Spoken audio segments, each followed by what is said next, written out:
Assalamualaikum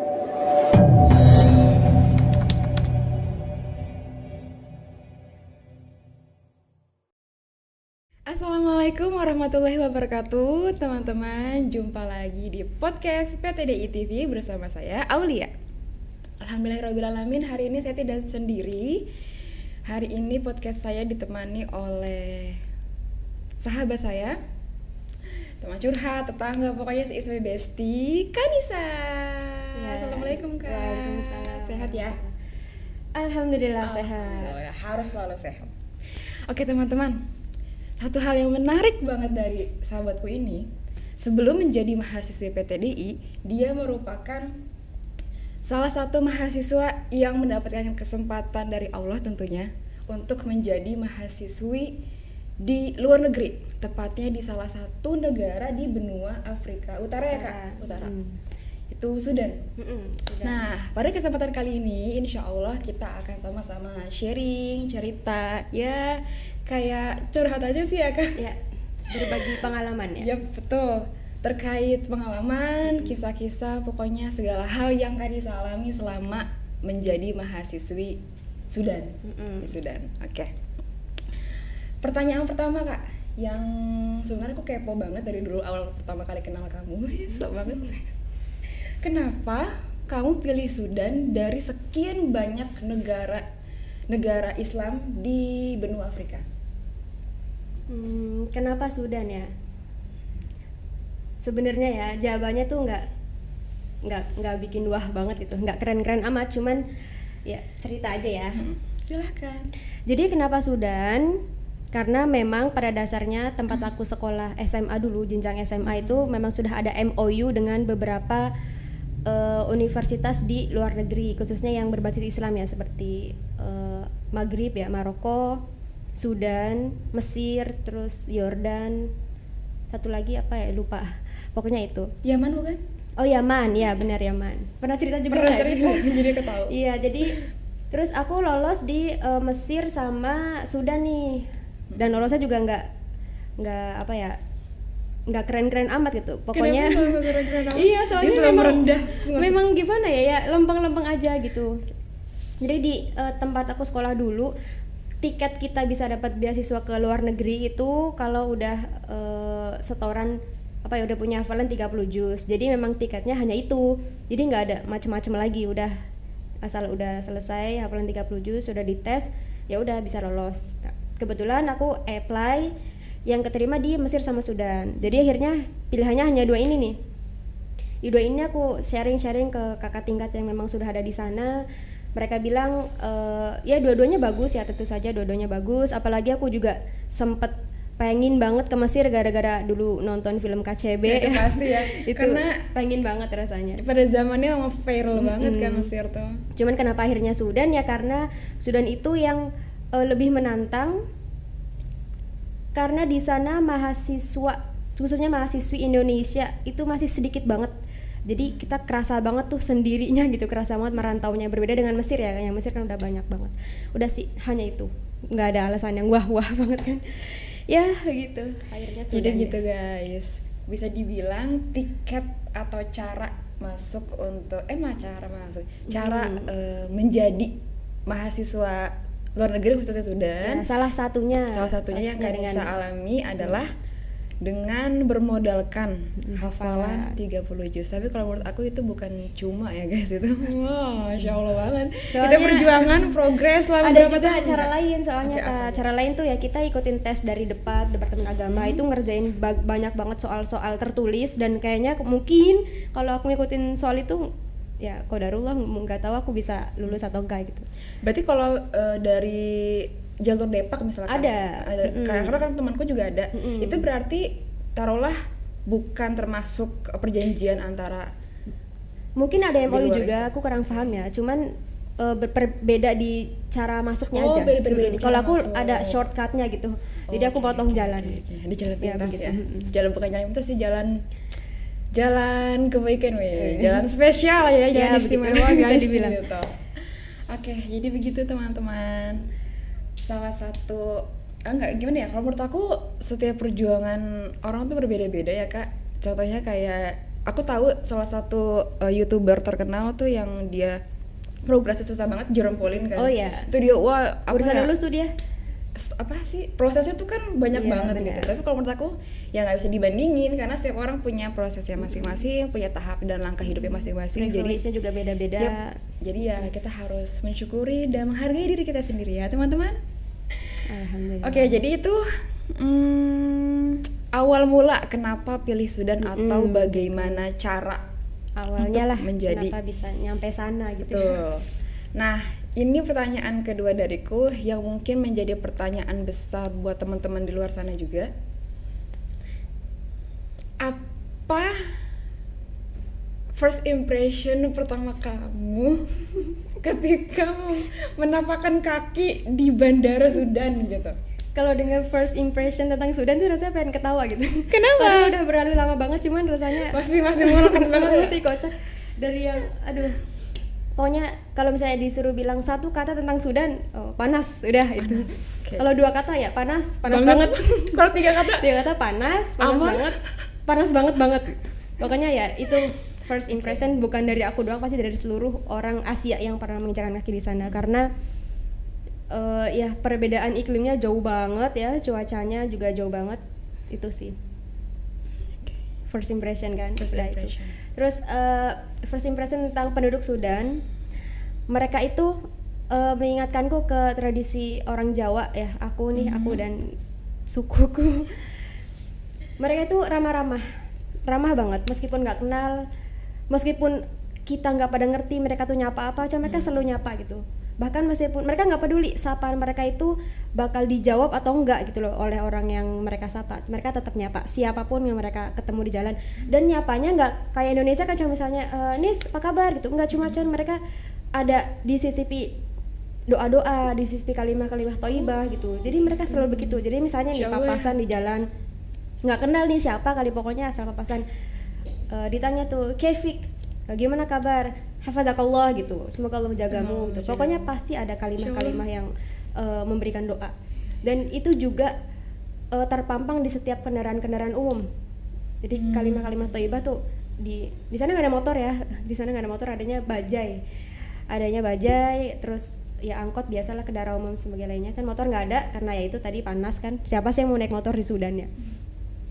Terus apa lagi ya, oh ya di sana itu kalau kita ngelihat Indonesia tahun 90-an, mungkin itulah kondisi Sudan saat ini. Karena jauh lebih maju teknologi Indonesia. Benar. Jadi di sana tuh ya memang gimana ya? Ya itulah yang aku bilang tadi, jauh lebih maju Indonesia daripada segala macam yang ada di Sudan gitu. Karena mungkin Sudan sama Indonesia mungkin sama-sama negara berkembang, hanya saja Indonesia jauh lebih berkembang gitu. Jadi aku ngerasa biasanya kan pengennya kayak di luar negeri begini-begini, tapi kalau kita tinggal di Sudan enggak, kayaknya enakan di Indonesia deh. Jadi mungkin awalnya tuh menurut kamu Sudan tuh lebih gitu kan, di luar negeri yang Ya namanya gitu. luar negeri kan. Iya, ya beda pasti kan. Cuman meskipun keadaan Sudan begitu, orang-orang lihat aku ya tetap aja Nisa nih kuliah di luar negeri keren Iya, gitu. pasti itu pasti sih. Itu kayak kelihatannya sih. udah apa ya? Sama di sana ya sama lah namanya merantau. Icon nggak? Iya. Ya begitu. Oke. Jadi gitu first impressionnya guys. Sudan. Panas ya, panas banget amat sangat panas. Oke, terus satu hal yang ingin aku tanyakan lagi. Tadi kan first impression.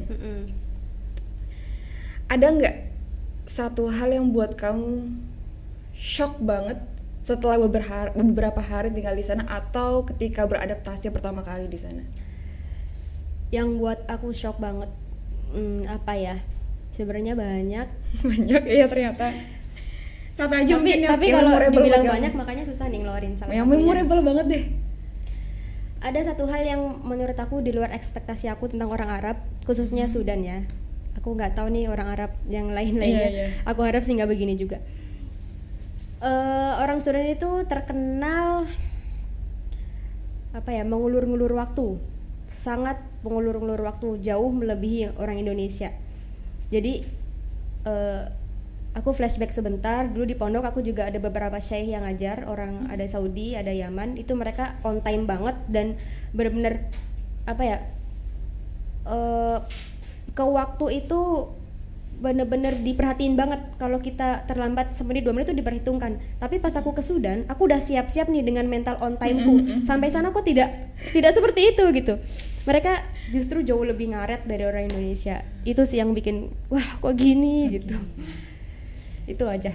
Yang lain nggak tahu nih, lupa kalau ditanyain tuh suka emang sih biasa gitu guys. Tapi setidaknya kita tahu ya satu hal besar yang buat Kanisa merasakan culture shock selama beberapa hari mungkin beradaptasi di sana. Oke, nah aku selanjutnya pengen banget tahu gimana sih kegiatan kamu selama di sana. Kamu mahasiswa kan, pastinya otomatis kamu nggak yang diem aja atau rebahan atau leha-leha. Pasti kamu punya aktivitas nih, kegiatan yang bisa dibilang mungkin produktif, padat, bermanfaat banget. Nah bisa kasih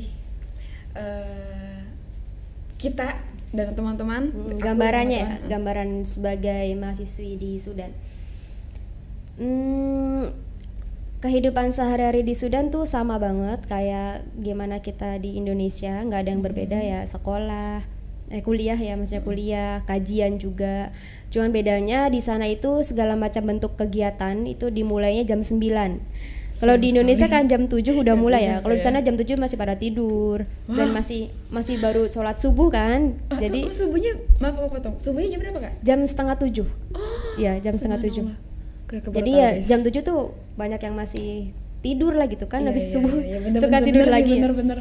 Terus jam 8 mereka masih pada sarapan. Pokoknya sarapannya 2 kali ya di sana, jam 7 ke 8 sampai jam 10-an ya. Jadi pokoknya jam 9 tuh baru mulai aktivitas. Pulang juga sama jam 3 itu untuk kegiatan akademiknya. Terus aku kan juga aktif di organisasi. Jadi di sana ada satu organisasi besar yang mencangkup seluruh pelajar Indonesia yang tinggal di Sudan, namanya PPI ya. Sekarang juga masih aktif nih, Masya Allah.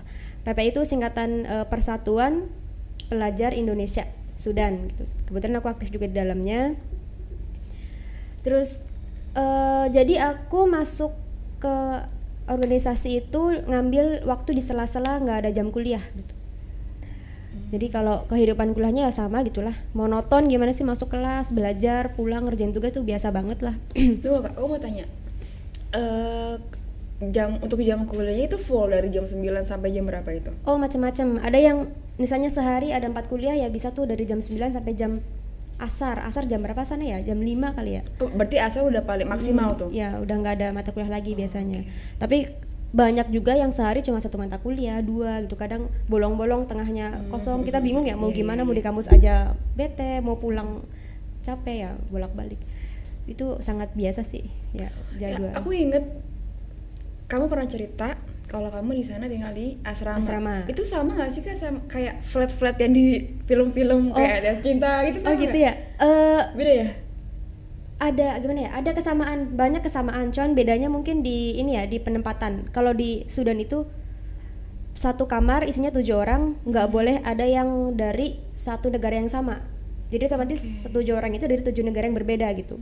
Kalau aku lihat di KCB kan enggak ya, kayak banyak Indonesia juga saling ngobrol. Indonesia semua. Kalau di Sudan, khususnya di Unifku ya, dari tadi belum nyebutin Unifku ya. Di Sudan tuh banyak banget Unif, dan Unif yang aku masukin tuh IUA ya, International University of Africa.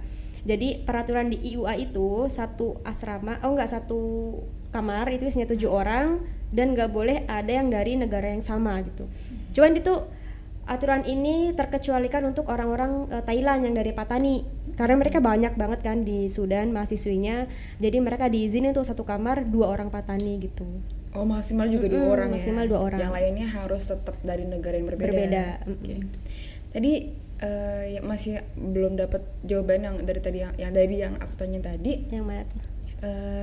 Kan kalau yang pernah aku tonton ya dari film Ayat Cinta, di mana Fahri itu dia di satu flat, tapi tetangga-tetangganya tuh beda Kak, bukan teman-teman kuliahnya. Kayak dia kan ada Maria dan lain sebagainya. Kalau itu gitu itu bukan asrama kayaknya. Dia tinggal di flat, apartemen gitu. Berarti kan. Beda ya? Kalau aku kan asrama, jadi benar-benar semuanya ya mahasiswi. Jadi kita tinggal di lingkungan, ada tuh gerbang pertama itu kampus perempuan ya. Gerbang selanjutnya ke sana tuh asrama. Jadi asrama kayak itu masuk ke kawasan kampus. Jadi dalam sana itu semuanya ada beberapa gedung, itu isinya memang khusus mahasiswi doang, jadi nggak ada orang luar di situ pokoknya. Oke gitu guys ya. Tapi oh ya ada beda lagi, misalnya ada orang yang dia beasiswa juga tuh masuk kuliah ke Sudan, tapi dia nggak mau tinggal di asrama, itu boleh. Boleh, kayak bisa. misalnya kalau bahasa Indonesianya kayak ngekos gitu, ngekos di luar. Mungkin itu semacam kayak Fahri dan kawan-kawan gitu, kayak gitu. Tapi boleh ya, Kak? Boleh. Berarti itu biayanya di luar beasiswa dong.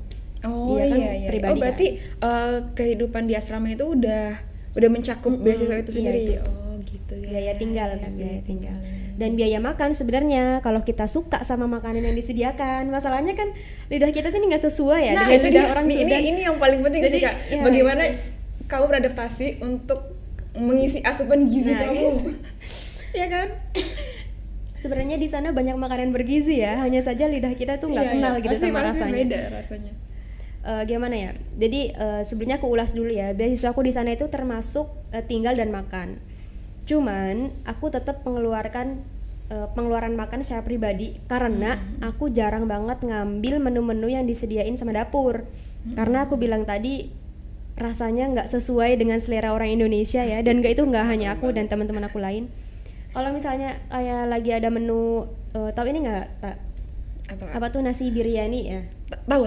Kalau di Sudan sama persis, cuma di sana bilangnya kapsyah. Paling kita ngambil kalau lagi menu-menu kayak kapsyah, nah itu kita mau.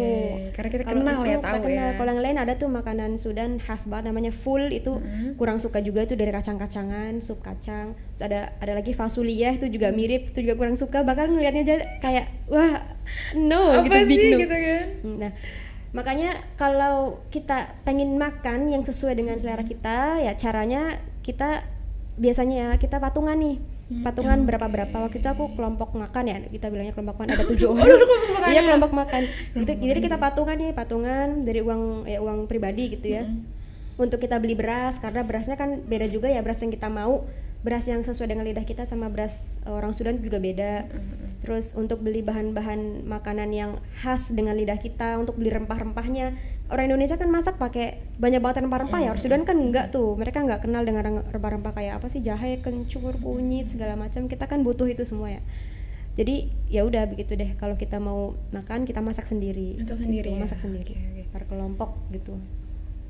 Berarti masak sendiri. Jadi sampai sekarang aku juga belum pernah nyobain rasanya full, karena nyium aja aku nggak tahan. Harusnya aku nyoba ya meskipun nggak suka. Iya sih, tapi gitu. Ya namanya nggak suka pasti beda ya guys. Rasanya mau dipaksain kayak gimana ya, ntar kan nggak habis mubazir, jadi mendingan nggak usah. Yang penting ngelihat, itu udah lihat.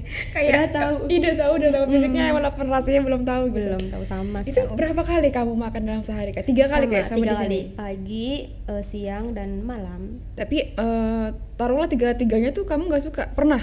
Oh nggak, jarang. Biasanya ada dalam satu hari itu ada aja yang kita mau, kayak kapsyah atau ini kebab ya. Di sana bilangnya apa ya? Lupa. Pokoknya kebab aja itu kita mau. Cuman apa bentuknya sama, cuman namanya aja beda ya. Bentuknya sama kok. Jadi nggak ada yang sehari. Nggak pernah sehari masak 3 kali, nggak pernah gitu sih. ya. Pasti ada yang kita mau. Terkadang juga mereka masak nasinya macam-macam tuh. Kadang ada nasi yang kita suka juga, yang kita mau. Jadi nasi Thailand sih yang paling sesuai sama lidah kita. Yang mau aku tanyain berhubungan sama makanan tadi,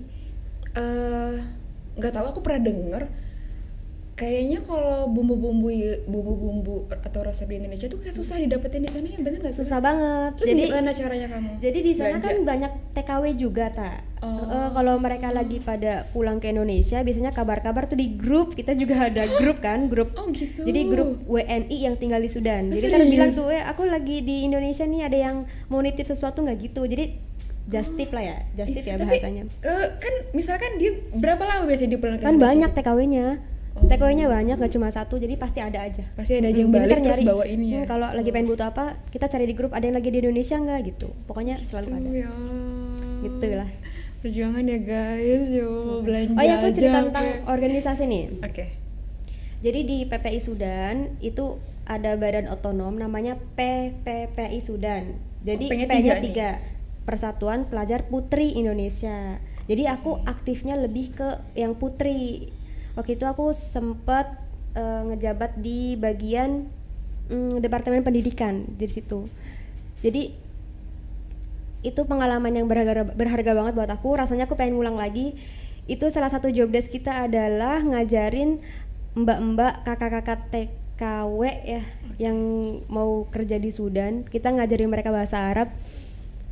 Sampai sekarang aku masih inget kakak-kakaknya tuh, soalnya itu berkesan banget. Nggak terbayang aku dapat tugas begitu pokoknya. Itu salah satu yang mau aku ucapin terima kasih ke pihak PPPI Sudan ya, udah ngasih aku pengalaman yang luar biasa.